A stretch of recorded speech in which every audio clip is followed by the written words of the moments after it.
Joana d'Arc, por ela mesma.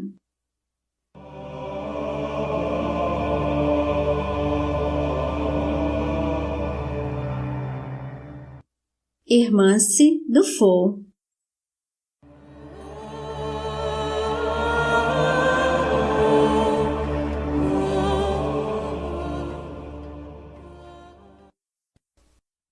Capítulo 6. Os assistentes sempre ousavam interromper o bispo para me fazer perguntas sobre assuntos diferentes dos da pauta. Como falavam ao mesmo tempo, eu não sabia a quem responder. Em vão, eu lhes pedia para que falassem um de cada vez. Em vão, eu lhes pedia para que tivessem piedade de mim. Eles não se entendiam entre eles, o que diminuía os interrogatórios propriamente ditos, que é só a única coisa que quero relatar. As repetições e as questões supérfluas tomavam uma boa parte do tempo. Nessa primeira sessão, interrogaram-me sobre as aparições, o que não foi feito pelo bispo, mas pelos doutores. Como todos falavam ao mesmo tempo, e cada um fazia uma pergunta diferente, não respondi a nenhuma. Deixei-os discutir sobre a importância de cada pergunta e decidir em qual eu deveria responder primeiro. Cada um escolhia a sua. O bispo, que não tinha intenção de me interrogar nesse dia sobre esse tema, pediu silêncio e só com grande dificuldade conseguiu acabar com o tumulto. Assim que ele liberou a assembleia, foi conversar com os conselheiros do infante rei. Ele lhes submeteu, na presença do duque de Bedford, o pedido que eu fizera para ser examinada. Após a decisão de realizá-lo, Colchon observou que o resultado deveria ser secreto, caso fosse positivo para mim. A duquesa de Bedford foi encarregada de designar as parteiras que me examinariam, de receber seu relatório e de se ocupar de tudo. Foram escolhidas 3 examinadoras, Ana e Jeanne Bavon. Em seguida, Clarice Jacqueline. O que eu vou relatar ainda não dará uma ideia ampla sobre os costumes da época. Enquanto as parteiras me examinavam, o duque de Bedford estava escondido no quarto ao lado e a tudo assistia, posando sobre mim, a quem ele destinava ao suplício, seus olhares indiscretos, através do buraco que o bispo mandara fazer na parede, na época em que ele quis tirar de mim esclarecimentos por meio de Lossolier. Felizmente, esconderam de mim esse infame ultraje. Isso teria me causado muito sofrimento. Quando a duquesa de Bedford soube desse fato, teve um inenarrável acesso de fúria. Fez uma cena violenta com seu marido, acusando-o sem consideração por sua infame curiosidade. Eis o relatório das parteiras.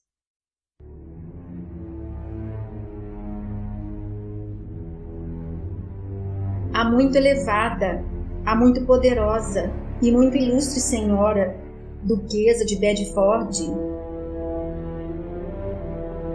Ana Bavon, Jeanne Bavon e Clarice Jacqueline, suas muito humildes servidoras, expõem o que se segue.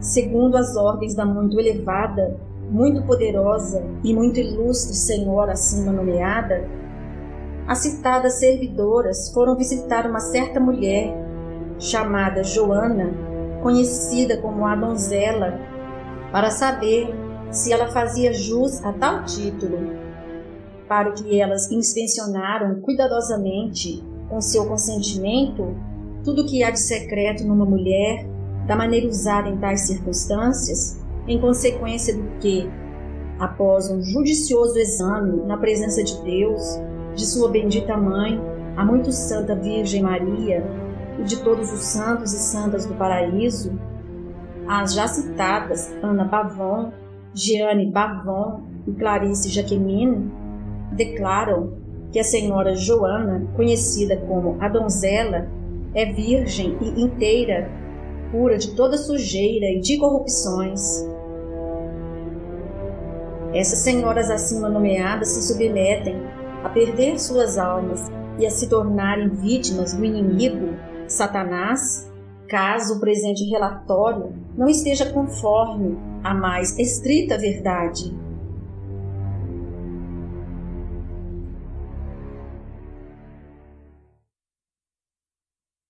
Endereçaram esta declaração à duquesa, que a enviou ao bispo de Beauvais. Após tomar conhecimento do relatório, vendo que ele ia de encontro aos seus objetivos, rasgou-o em pedaços e ameaçou as parteiras com o peso do seu ódio, caso elas o revelassem a alguém.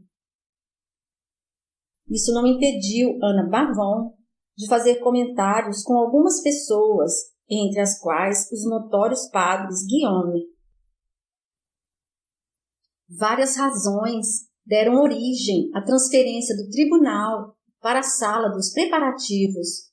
O acesso à capela real era fácil, e o bispo temia que estranhos, mesmo juízes assessores não convocados, ali se introduzissem e soubessem coisas que Cauchon tinha tanto interesse em esconder.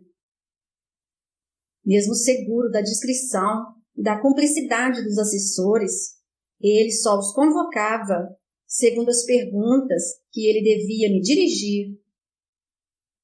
Como não era obrigado a reuni-los ao mesmo tempo, ele tinha a facilidade de convocar essas criaturas quando o que eu tinha era necessidade de juízes imparciais. Guillaume Monchon e os padres Guillaume, apesar dos pedidos e das ameaças do bispo, tinham registrado minhas respostas, procurando se aproximar o máximo possível da verdade.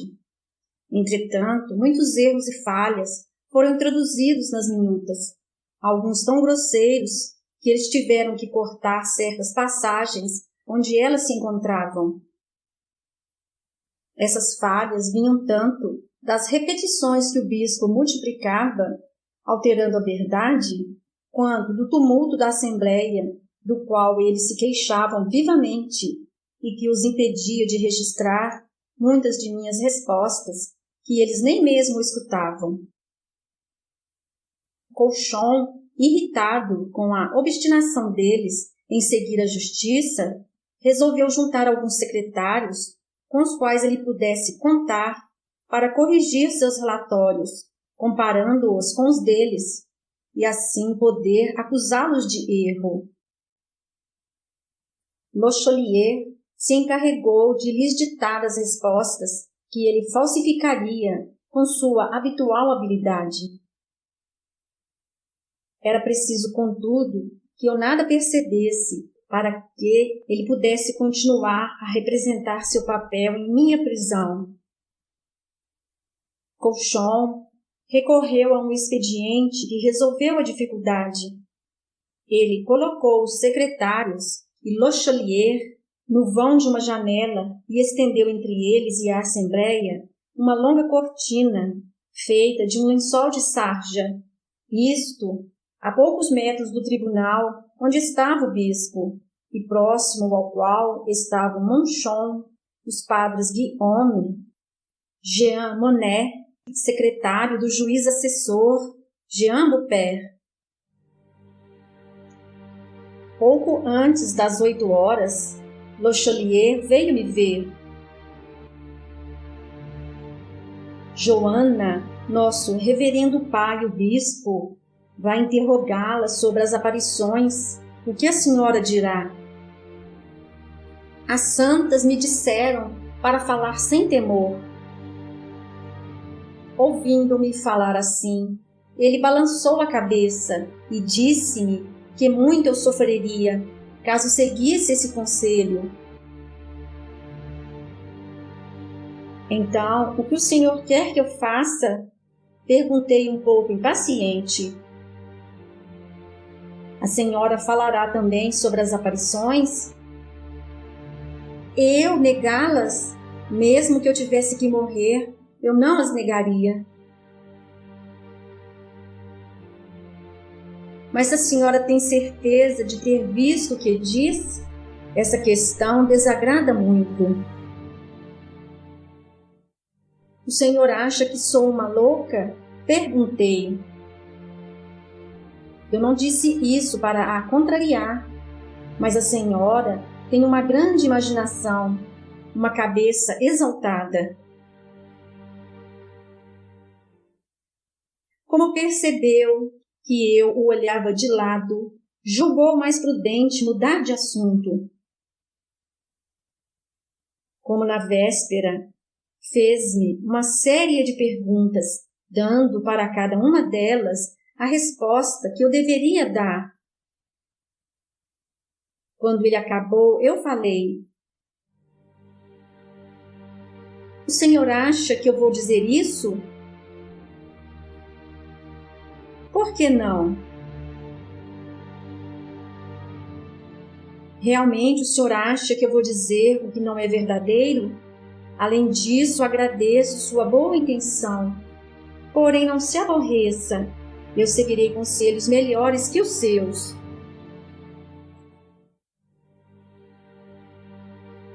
Como soavam 8 horas, ele disse: vou deixá-la, cuide-se bem, voltarei amanhã. Ele saía quando Jean Maciel chegou para me levar ao tribunal. Assim que entrei, o bispo me intimou a fazer o juramento de dizer a verdade sobre tudo.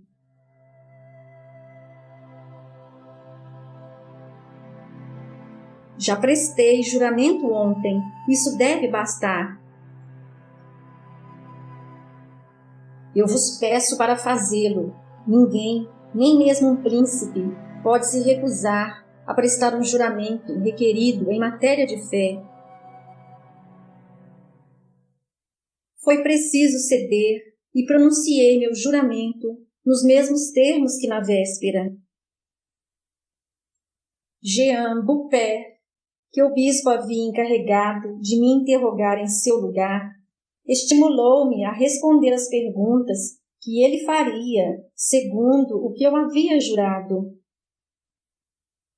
Eu o prometi, renovando, porém, a restrição feita, e acrescentei que, se eles realmente se informaram a meu respeito, desejariam que eu estivesse longe de suas mãos, pois só agi segundo as revelações.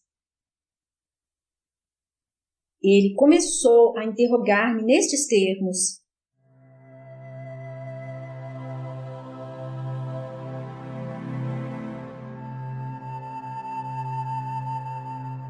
que idade a senhora tinha quando deixou a casa de seus pais?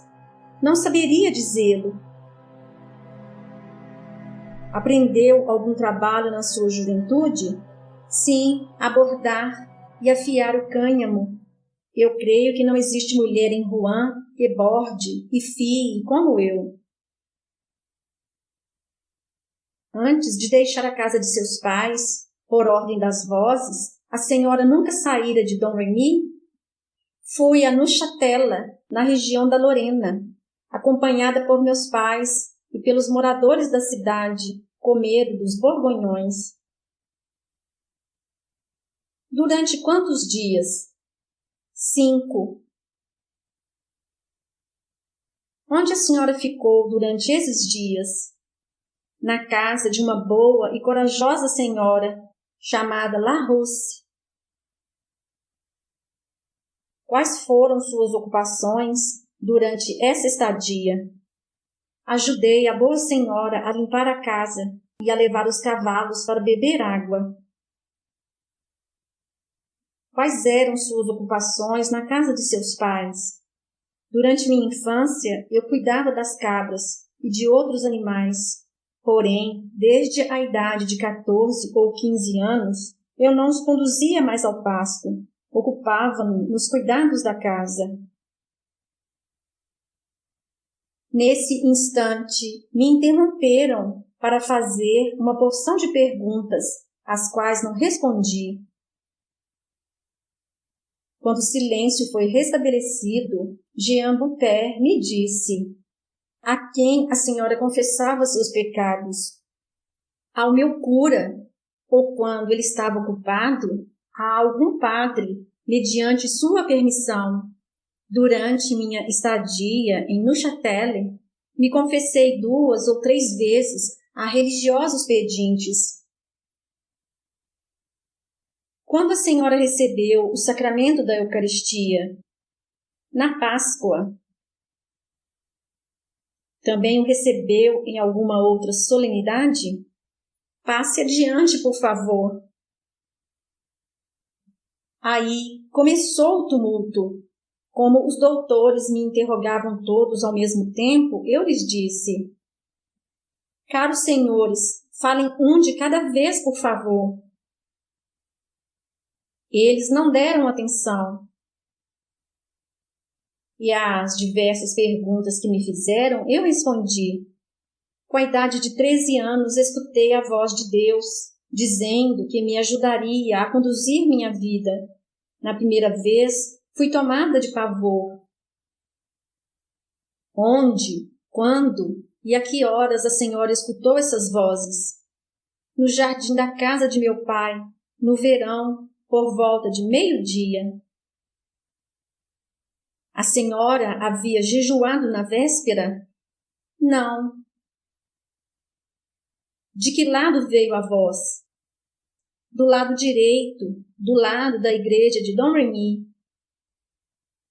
Que sinal a senhora viu quando escutou essa voz? Uma grande claridade, quase sempre.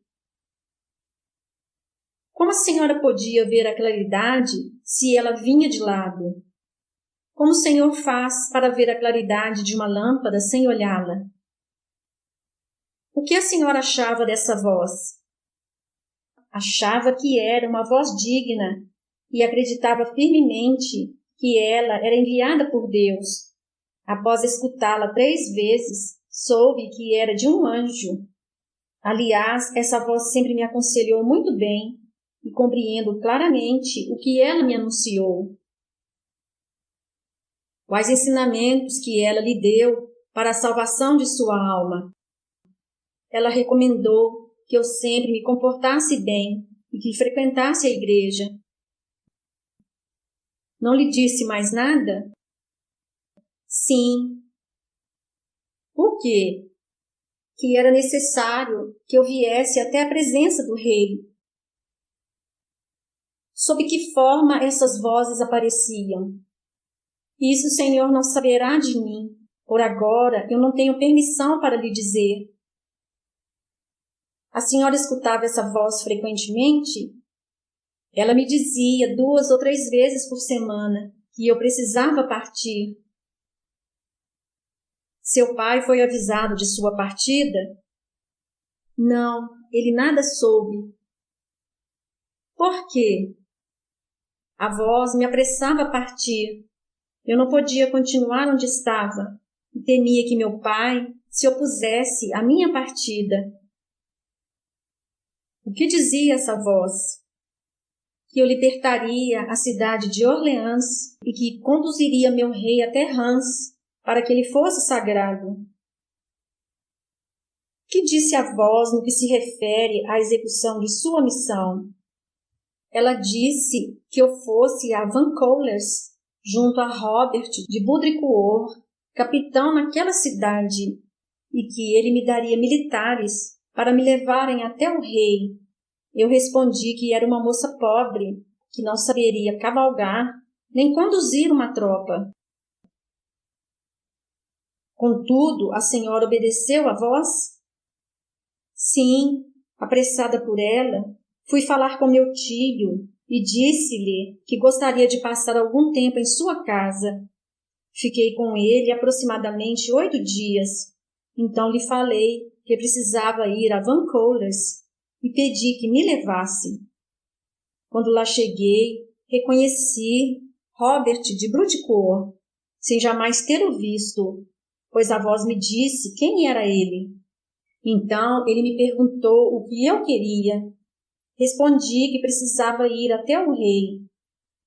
Ele me repeliu diversas vezes, mas, na última tentativa, recebeu-me e concedeu os militares.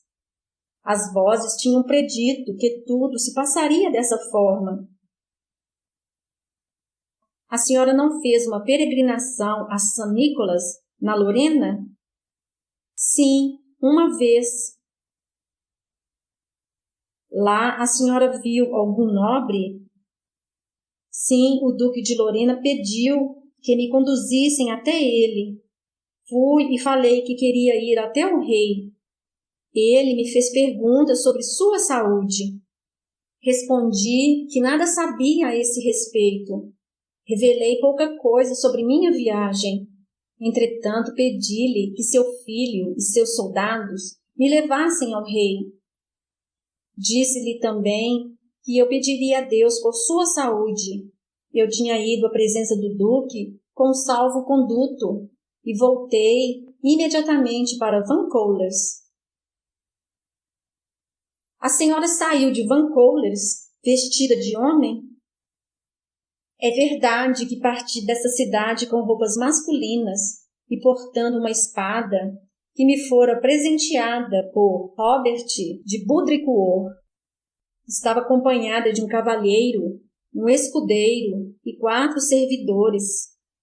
Cheguei a Saint-Irbain e passei a noite na abadia. Continuando minha viagem, passei por um cerro, onde assisti à missa na igreja principal. Eu era então frequentemente visitada pelas vozes. Por qual conselho a senhora tomou roupas masculinas? Não foi pelo conselho de nenhum homem. Passe adiante. Por que razão a senhora se vestia desse modo? Passe adiante, por favor. Não posso nem quero dizer.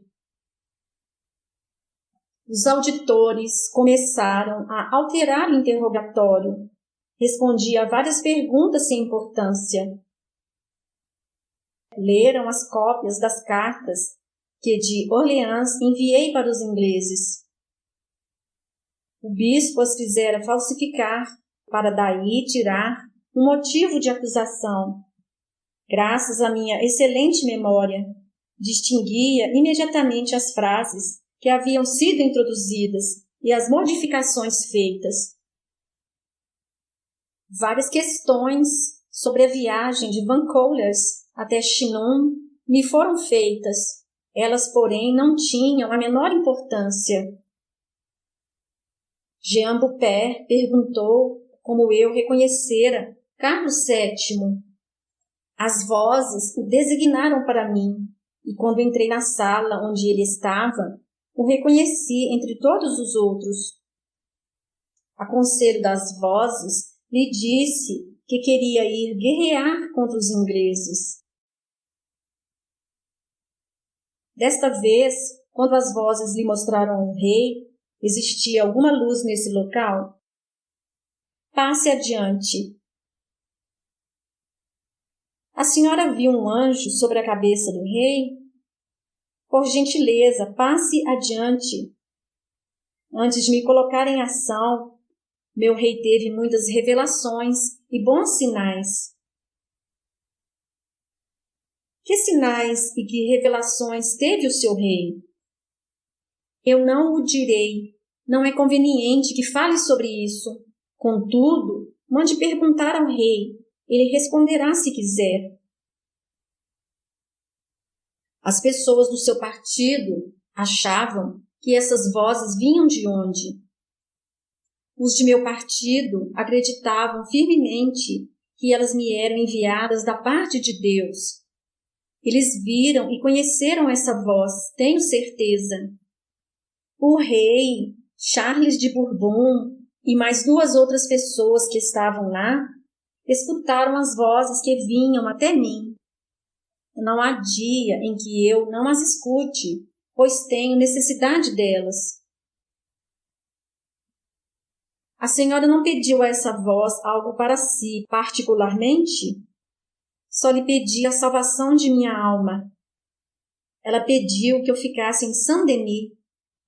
Gostaria de ter ficado lá, mas contra a minha vontade, os senhores me levaram para outro lugar.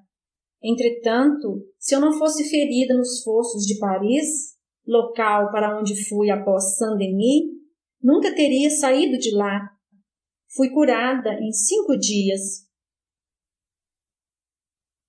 A senhora fez uma tentativa na capital? Sim, fiz uma escaramuça em frente à cidade de Paris. Era dia de festa? Acho que sim. Crê que foi uma boa ação? Passe adiante.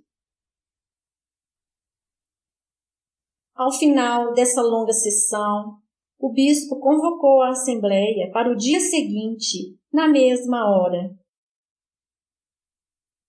À noite, compararam as minutas. As que os 2 secretários fizeram, segundo Locholier, eram totalmente diferentes das que os 2 notários tinham feito. Eles afirmaram a fidelidade das suas minutas com tanta firmeza que o bispo se viu forçado a desistir, após alguns dias, de obter desta maneira uma forma para me condenar. Ele teve que recorrer ao único meio que lhe restava, proibir que registrassem das minhas respostas aquelas que não lhe agradassem. Ele conseguiu, contudo, introduzir um grande número de fraudes na redação das outras. No dia 22 de fevereiro, Colchon abriu a sessão, me intimando a jurar, sem nenhuma restrição ou condição, dizer a verdade sobre tudo o que me fosse interrogado. Persisti na minha recusa e pedi permissão para falar, o que me foi concedido. O Senhor poderá me perguntar certas coisas que eu não responderei. Vendo que se dispunham a me interromper, continuei apressadamente. É possível que, sobre algumas coisas, eu não possa lhe dizer a verdade, sobretudo no que diz respeito às revelações. Os senhores me forçariam a perjurar, dizendo coisas que eu jurei não dizer, e isso os senhores não podem querer. Para o Senhor, continuei me dirigindo ao bispo de Beauvais, que se diz meu juiz, reflita bem sobre isso, pois eu o digo em verdade. O Senhor é meu inimigo pessoal e sofrerá, caso me julgue segundo os seus sentimentos. O rei me ordenou que eu fizesse seu processo, e eu o farei, disse o bispo. Ele quis ainda exigir de mim o juramento. Já jurei 2 vezes, diante do tribunal, parece-me mais do suficiente. A senhora quer jurar simplesmente? Pare, já jurei 2 vezes. Nenhum clérigo de Paris ou de Rouen saberia me condenar. Além disso, falarei voluntariamente a verdade sobre minha vida, mas não tudo. O período de 8 dias não seria suficiente. A senhora terá o conselho dos assistentes para saber se deve jurar ou não. Direi a verdade sobre minha vida, nada além. É inútil continuar insistindo. A senhora se tornará suspeita, caso continue se recusando a jurar que dirá a verdade. Dei a mesma resposta. Jure, simplesmente. Eu direi de bom grado que souber, porém não tudo. Aliás, venho da parte de Deus, e nada tenho a fazer aqui. Deixem-me ao julgamento daquele que me enviou. Somente a ele devo contas da minha conduta. Eu a intimo e aconselho a jurar, sob pena de ser considerada culpada de tudo o que é acusada. Passe adiante. Esse debate se prolongou por muito tempo. Enfim, foi preciso ceder. Contudo, reservei-me o direito de falar ou me calar, segundo o que desejasse. Jean Beaupère começou imediatamente o interrogatório. A que horas a senhora bebeu e comeu pela última vez? Não comi nem bebi nada, desde ontem ao meio-dia. Desde que horas escuta a voz que vem até a senhora? Eu a escutei ontem e hoje. A que horas a senhora a ouviu ontem? 3 vezes. Uma vez pela manhã, uma ao cair da tarde e a última quando tocava o Ângelus. À noite eu a escuto muito mais vezes do que as que direi. O que a senhora fazia ontem de manhã quando a voz lhe chegou? Eu dormia, ela me acordou. Tocando no seu braço? Não, ela me acordou sem me tocar. A voz estava no seu quarto? Sim. A senhora lhe rendeu graças e se ajoelhou? Eu agradeci, me levantando e unindo as mãos. Por que ela veio? Porque lhe pedi ajuda. O que a voz lhe disse? Que eu respondesse destemidamente. Que ela lhe disse quando a acordou? Chamou pelo meu nome.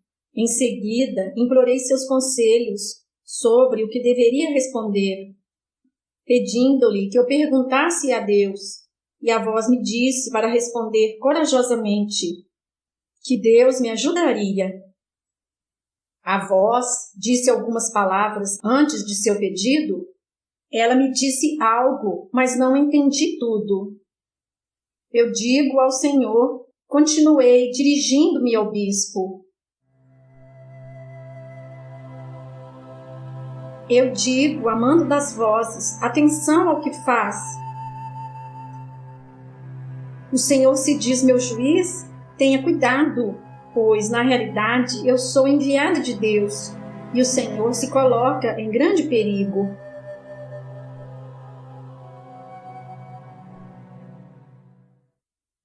Essas palavras produziram tal efeito sobre o prelado que ele deixou escapar como que um gesto de terror, mas, retomando o domínio sobre si mesmo, abafou o grito da sua consciência e fez sinal a Jean Beaupère para continuar. Essa voz não varia seus conselhos? Nunca vi a menor contradição em suas palavras. Ainda essa noite a ouvi dizendo-me que falasse destemidamente. A voz a proibiu de responder ao que fosse perguntado? Não responderei sobre isso. No que se refere ao rei, tenho revelações que não posso fazer. A voz proibiu? Não posso dizer. Dê-me um prazo de 15 dias e poderei ter uma resposta, segundo o conselho dela. Entretanto, caso a voz me tivesse proibido, o que o Senhor concluiria? Isso lhe é proibido? Não vou responder hoje. Não sei se devo fazê-lo. A senhora acha que essas vozes vêm de Deus? Sim, minha certeza disso é tão firme quanto minha fé cristã, bem como não duvido da vontade de Deus, que nos livrou das penas do inferno. Essa voz que a senhora diz aparecer é de um anjo ou seria uma voz vinda diretamente de Deus, de um santo ou de uma santa? Essa voz vem amando de Deus. Eu não digo claramente porque temo mais cair em falta grave, revelando algo que não agrade a essa voz, do que responder ao Senhor. Quanto ao que me perguntou, conceda-me um prazo para responder, caso seja possível. A senhora crê desagradar a Deus falando a verdade? As vozes me disseram para falar certas coisas ao rei e não ao Senhor. Essa noite elas me fizeram várias revelações sobre ele. Gostaria que ele as soubesse, ainda que eu só tivesse que beber água de hoje até a Páscoa. Se ele a soubesse, ficaria mais feliz hoje, no seu jantar. Não poderia a senhora dizer para a voz que fosse ela mesma levar a notícia ao rei? Essa pergunta camuflava uma armadilha que logo percebi.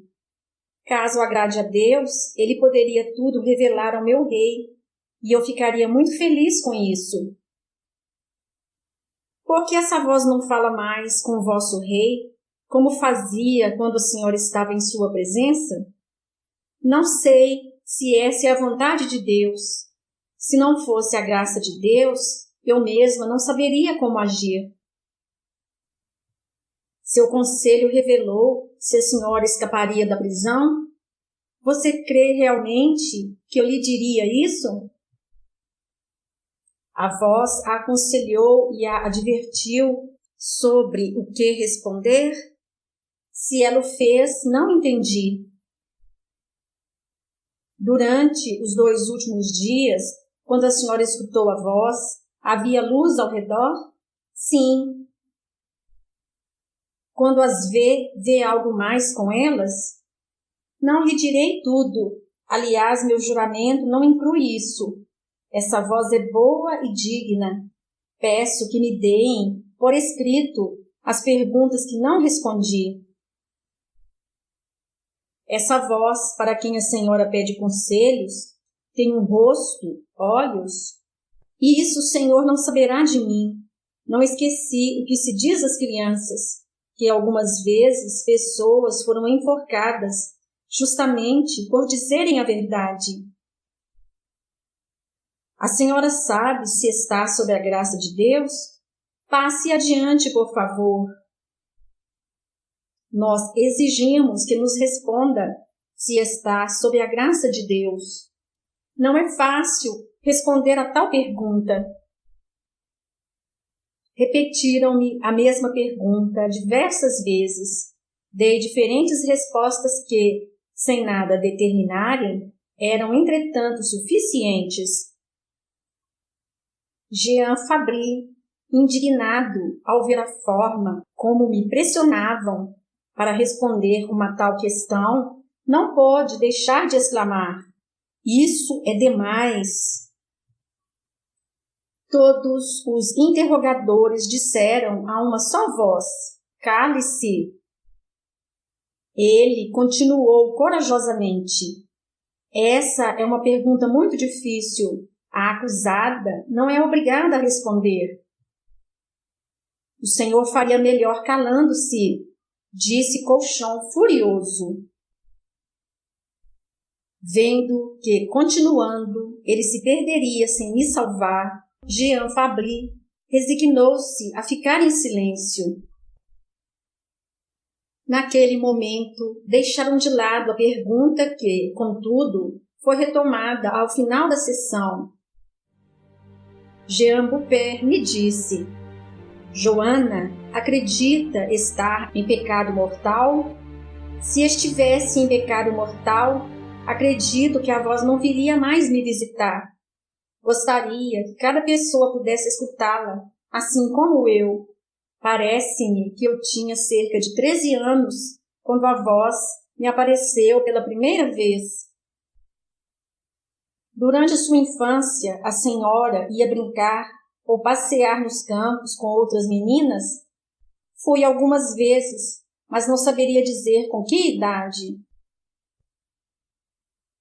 Os moradores de Domremy são borgonhões, ou tendem para o partido oposto. Não creio que haja em Domremy mais de um borgonhon. Eu gostaria muito que ele trocasse de partido.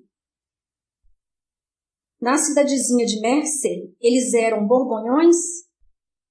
Sim, todos eles. Quando era pequena, a avó lhe ordenou que odiasse os borgonhões? Desde que compreendi que as vozes eram a favor do rei da França, não gostei mais dos borgonhões.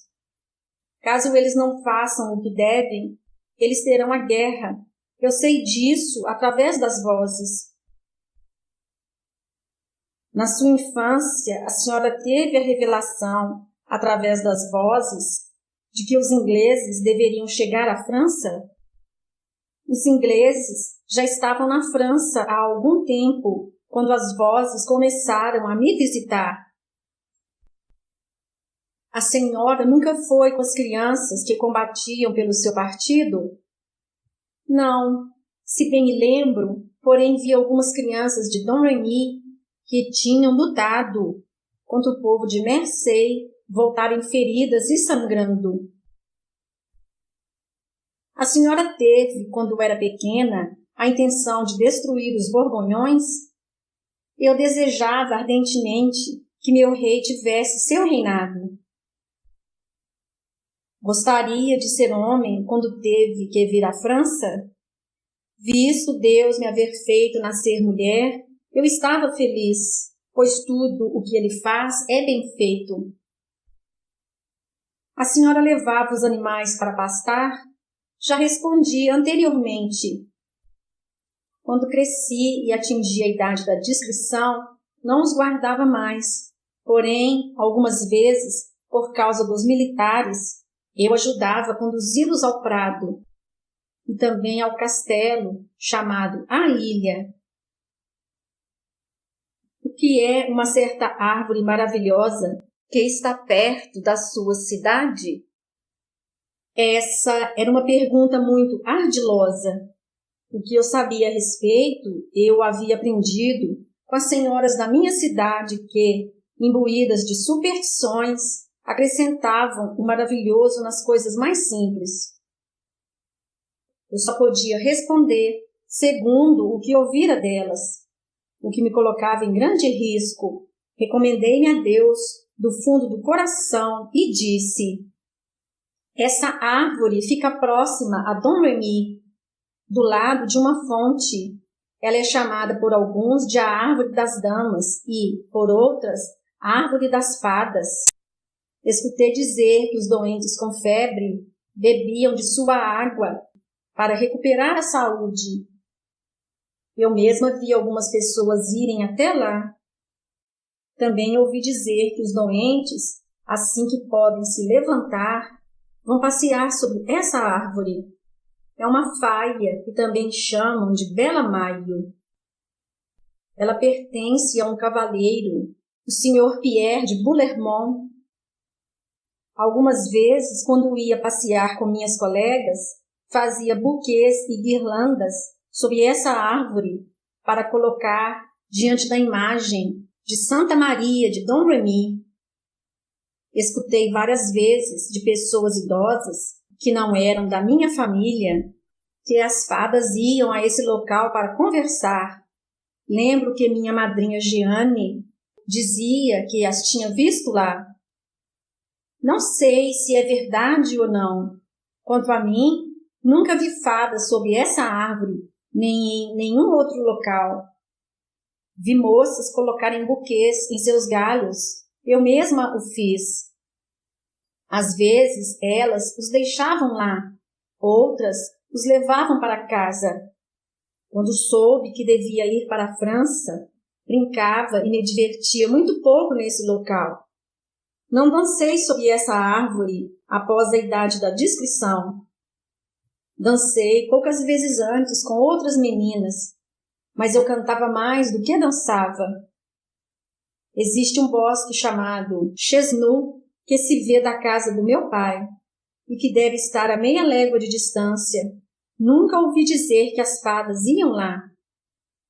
Quando vim ver meu rei, algumas pessoas me perguntaram se não existia um bosque chamado Chesnu na minha região, pois certas profecias anunciavam que uma moça predestinada a fazer coisas maravilhosas, viria de perto desse bosque. Entretanto, eu não acreditava nisso. A senhora desejaria ter um traje feminino? Consiga-me um e eu o vestirei, mas somente sob a condição de me sentir bem.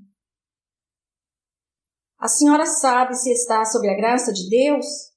Passe adiante. Já respondi várias vezes sobre isso. A senhora não fez de modo positivo. Obrigada a responder, eu disse. Caso não esteja, queira Deus me receber. Se estou, queira Deus nela me conservar. Seria a pessoa mais infeliz do mundo se soubesse estar fora da graça, do amor de Deus. Prefiro morrer a ter essa certeza. Essa resposta produziu um tal efeito sobre a assembleia que os doutores se entreolharam surpresos. O bispo de Beauvais achou melhor suspender a sessão, marcando nova assembleia para terça-feira, dia 27 de fevereiro. Nessa noite consultaram um famoso doutor chamado Jean Loyer sobre o meu processo. Ele disse francamente que o processo não era válido e deu as razões que faziam condená-lo. Entre outras porque, contra o costume da Inquisição, o processo se realizava em local fechado, onde os assistentes não podiam agir nem dar a sua opinião em plena liberdade, e também porque não tinha informações a meu respeito.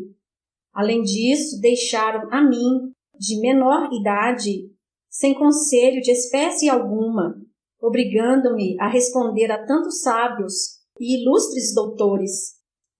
Finalmente, que esse processo estava relacionado à honra de Charles VII e que seria urgente convocá-lo, ou pelo menos a algumas pessoas do seu partido. Colchon se opôs veemente a esse doutor e o obrigou a abandonar a cidade, com medo de ser afogado, conforme o haviam ameaçado. Fim do capítulo. E disse-lhes: Desejei muito comer convosco esta Páscoa, antes que padeça, porque vos digo que não a comerei mais até que ela se cumpra no reino de Deus. Mas eis que a mão do que me trai está comigo à mesa. Lucas 22, versículos 15, 16 e 21.